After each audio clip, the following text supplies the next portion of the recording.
The latest on Nigella Lawson from Dan.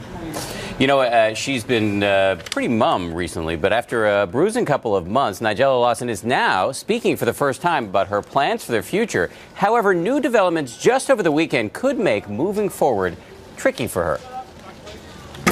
Going by the orgasmic faces she makes in this promotional video for the second season of her show, which is called The Taste and will air on ABC next month, Nigella Lawson is ready to move on from an excruciating year. One that has involved pictures of her now ex-husband grabbing her by the throat at a restaurant in London, and then the grueling trial of her two former assistants. Please, gentlemen, give us some room, please. Acquitted just last week on charges of bilking hundreds of thousands of dollars. Speaking through her publicist to a British publication, Lawson said, quote, "The past months have been extremely difficult, but I am looking forward to getting back to work and to looking after my family.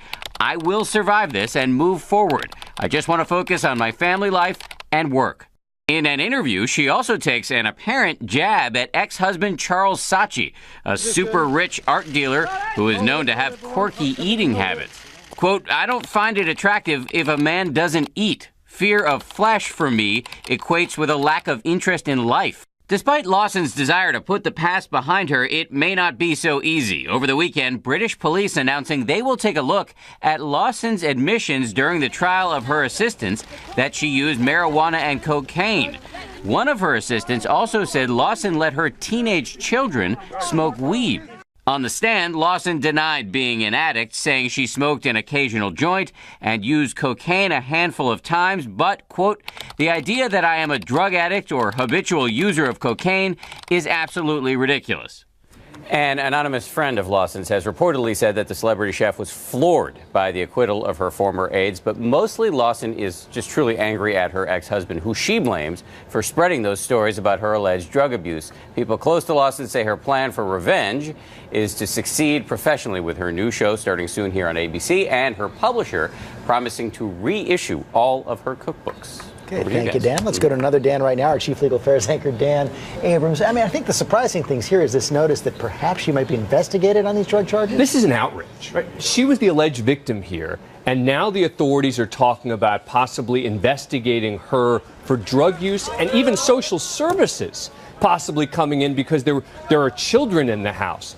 This is a woman who has admitted to using drugs on a few occasions. If we are going to start investigating every person who admits to using drugs on a few occasions, there are going to be a lot of investigations. But is there really going to be an investigation? Well, look, the authorities kind of have to say, we're opening up an investigation here. But of course, the reality is they're not. They've made it very clear that they are not going to charge her, that this is going to end here. But, you know, when you get allegations like this, you want to make it clear we don't give anyone special treatment. So, yes, we're going to look into this. And, yes, social services will be involved. But I think even that sends a horrible message in a case like this. So much bad blood between Saatchi and Lawson right now. He had threatened to have a lawsuit to get his money back. You think he'll go through with that? He threatened to try and get this money back.